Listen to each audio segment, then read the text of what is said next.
In the essence of experimentation with taking a pause from recordings of Zoom, this expression is no visual and only auditory. So enjoy that experience. Continuing conversation around grief. It was over the weekend, this past week, that I came into union with this essence of what I thought was a continuation of grief is really the memory of experiences that don't hold the sensation of grief, yet are simply the emotions that are charged with the memory. This past weekend and week, I had so many memories bombarding me. And this happens often, sort of. It's this like intensity that I have of recirculating certain ideas, or the mind continuously going back to that which once felt good. Ultimately, it's a journey of really exploring what it means to be in the present moment and allowing these memories to simply be memories, and then allowing them to move through as clouds. So this past week, it was very emotionally charged with these memories, and part of it, I feel, is because the veil to our ancestors is so thin. We're in a time period where so many different cultures around the world celebrate our ancestors and celebrate this relationship we have with those who have passed on, and the veil being the opportunity to connect a little bit more easily for many with those who have passed on. So there's this aspect of the veil being thin in union with many memories of past relations coming through strong. Whether it's the dream state, whether it's the living state beyond the astral. And one day I was sitting there thinking, oh, honey girl, these memories are not a continuation of grief. The grief experience is the experience of closure, to allow the wave of emotions to move through, regardless of the time period that it occurs. Yet there will come a time where there's a continuous sense of peace, or a continuous sense of acceptance. And in this moment, when you have moved through the acceptance and the peace, what I am finding is that these memories pop up still. These memories that hold emotions, these memories that were once connected with love and beauty are now connected with the ending of something. The mind is a tricky thing because the mind attempts to connect these memories of emotionally charged happenings from the past with the notion that one is still grieving. I take the past individual who I feel so strongly about. I love them so deeply, and I moved through a journey of grief when it comes to them. I thought something was going to happen. It did not happen. I went through grief. I experienced grief. The past week, a lot of memories have been popping up. The past 2 weeks, sort of, actually. A lot of memories have been popping up, and even hearing a song, hearing a lyric, seeing a license plate, hearing someone say a name, and it all brings me back to this person. I noticed how the mind really attempted to connect these experiences of memory with the notion that I am still grieving this experience. I'm still grieving the lack of opportunity to be in union with this human. But then when I really sat with it, everybody, I'm like, hold on. There is no more grief regarding this person. I rose today, and it was a two stacked situation here. I don't know about you, but I have very active dreams, and I've been able over the years to not categorize, but group dreams, I guess. So sometimes I dream and I know that it's kind of just like a message or the subconscious. Sometimes I dream and I feel like I'm astral traveling. I feel like I'm out there bopping along on missions, exploring lands. Then other times I dream and I can sense so clearly that it's a message from another. So one dream, this rising, I rose from, and it was a past relation of mine who I have not spoken to in a very long time. And I could tell by the texture of the dream that it was them reaching out to me in a way, and how it was them observing me, but not vocalizing, just watching. And how there was no anger or bitterness, there was more just an essence of missing one another within the dream. So I rose feeling like, oh, okay, well, sending love to you and may you be well. And then the other dream that I remember is this past relation of mine that I just recently grieved. And all I kept hearing was, they are at peace, they are at peace, they are at peace. Beautiful, honey. Renee. There is no more desire. The desire is completely gone to reach out to them. The desire and the need to be in relation in a deeper way is completely gone, because I allowed myself, with the lack of utilizing substances, to numb, disassociate, or block out the very real emotions that were moving through me, through that journey of feeling it all, through the process of grieving this human. I now have entered the realm of what happens after grief.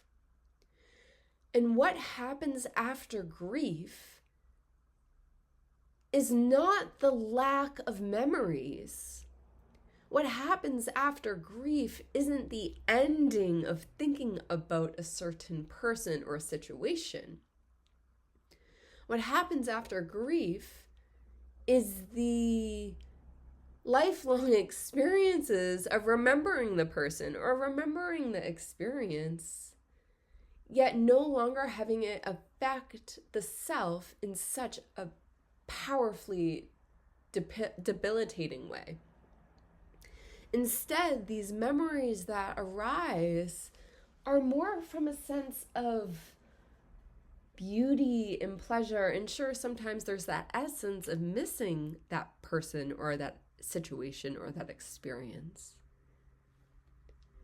But it's no longer the sense of, oh my gosh, I am feeling so much sadness or longing or disappointment or X, Y, and Z towards that which is being grieved.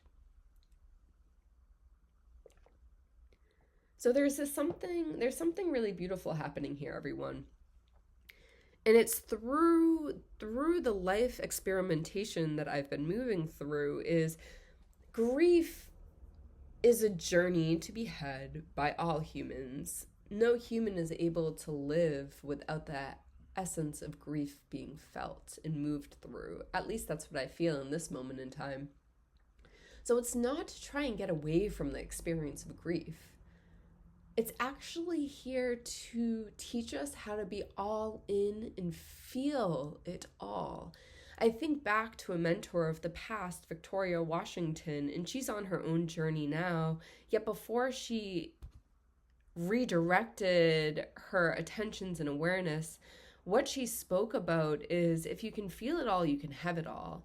And how I perceive this to be now is that when it comes to the emotions moving through you, because let me remind you that I do not believe in this moment that it's your emotions, it's my emotions, not at all.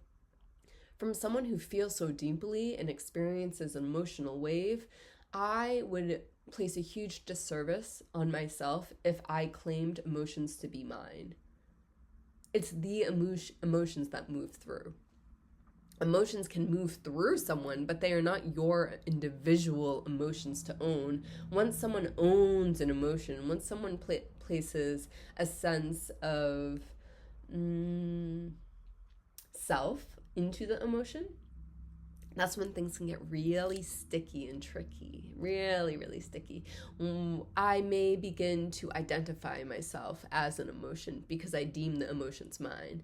Whereas, as I've experienced for many years now of playing with the notion that emotions simply move through me, whenever I feel an emotion that is sadness, disappointment, regret, shame, those emotions that really don't feel good in the body, I don't deem them as mine. I deem them as an emotion moving through that is giving me insight of how I am experiencing that moment. I have the opportunity to shift, or I have the opportunity to stay in the experience of feeling the emotion. Circling this all back to the experience of grief is that grief is here to teach us how to feel it all, as Victoria would say. When you feel it all, you can have it all. When you can feel every emotion that moves through you during the experience of grief, and not in just one day and not in just 1 week, but in over waving motion over time, then what happens is the closure. I am birthing a book club right now. It's the third book club I've offered back to back. And this book club is offered to any individual who's open to it. The doors are now closed, so you can no longer join it. But this book club I had named in the email when I was asking everybody for their time availability, because the book club isn't about me, it's about the community and about the gathering of humans that so choose to explore this certain reading. And in the expression of asking them in the Google form what the day and time is most aligned for them is, I very, very, very clearly stated, may you enter this book club with the intention of completing what you begin. In other words, if you choose to start the book club, may you choose to end the book club. May you choose to end the book that we experience, the gatherings that we have. Sure, you may miss one or two. That may happen, but it's more of the completion of that which has begun. Regardless if you experience this and experiment with this essence of completion in your day-to-day life, in the projects that you begin, in the things that you say, in the plans that you birth, or you begin this experimentation in the journey of grief itself, one does not matter over the other. Both lead to the same outcome, which is the completion. And the more that you experience completion in that which has begun, the more trust that is built within. And here's the funny thing, is that when you move through grief, from my experience in this moment, when you move through grief and you allow it to be, and you provide yourself the spaciousness to enter the realm of completion in relation to that which you have grieved, then the structure, the foundation of completions becomes part of a pillar within you. Once you complete something once, you have this deeply rooted sense of self-trust within you that now moves with you. Let me offer another example. At the school I work at, you may or may not know that I've been in the field of working with youth for 20 years now. Since I was a child myself, I started babysitting. But after that, I went into the path of studies in the realm of education. And I've just never stopped working with youth ultimately. So right now I'm in a classroom in a school, and it's a really intimate group of families with a rather small team of people. And the school has been open for some years now. And what I saw was that there was an opportunity for families to be a bit more connected. So a family member offered the opportunity of a PTA. So here I am now. We are beginning a PTA, which is a parent-teacher association at the school. Myself and then a whole bunch of families have signed up for this, which is so exciting, by the way. And what I stated very clearly, once again, within the Google form of getting a sense of the best time, location, and date for our first gathering within the PTA is this.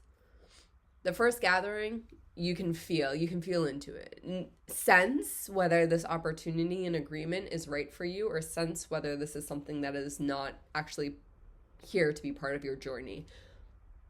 So the first gathering, you may join. If you choose not to come again, so be it. Yet in that same expression I had shared, moving forward though, if you agree to sign up for the PTA, may you do so knowing that you may complete it, that this is a year agreement, that you're not just going to tap out halfway through, or when things get hard, or when things get bored, or when conversations arise. It's the experience of completing what you begin. So what you may begin to notice is that the expression of completion is not in silo. The expression of completion, once you begin to experiment with this, melts into every aspect of your life. Every aspect. Part of the reason that I've found the experience of completion within this recent portal of grief with a past lover of mine to be rather challenging is because there was no completion. There was completion on their end, but there was no opportunity for completion on my end. And how interesting that was, that it was such a reflection to a past relation of mine many years ago. Of the same sense, there was a completion on their end, so they were probably able to move forward really fluidly, yet on my end, there was no opportunity for a full completion. And it was more of a cutoff, an ending on their say. And I can respect this in the sense of boundaries. I can respect this in the sense of doing what is best for any individual. Yet, may we open the conversation up to the opportunity to equally provide and offer the space for the other individual, if we're in relation with them, to experience a full completion, and vice versa. Because either way, the grief most likely is going to happen for one party or both. If something ends, so often grief is what follows. We are grieving the experiences that are no longer to be had. We are grieving the memories that are now just that, memories. There are no new memories to be made with this individual. So grief oftentimes happens when something comes to an end. But the beautiful thing, everyone, is that grief is here as a lesson around closures. This expression in conversation is a short, sweet, and simple one, but it was something that felt important to be said and said. So wherever you are in your journey, may you fully allow yourself to experience the emotions moving through you. And if you're currently in the portal of grief, may you be held lovingly within that portal. And may you begin to experiment if it feels good for you. The opportunity of grief being an opportunity for closure. And just notice how that feels for you. Try it on. See if it's too tight, too loose, scratchy, itchy, smooth as velvet. Okie dokes, honeys. I'll see you when I see you. Toodles baboodles.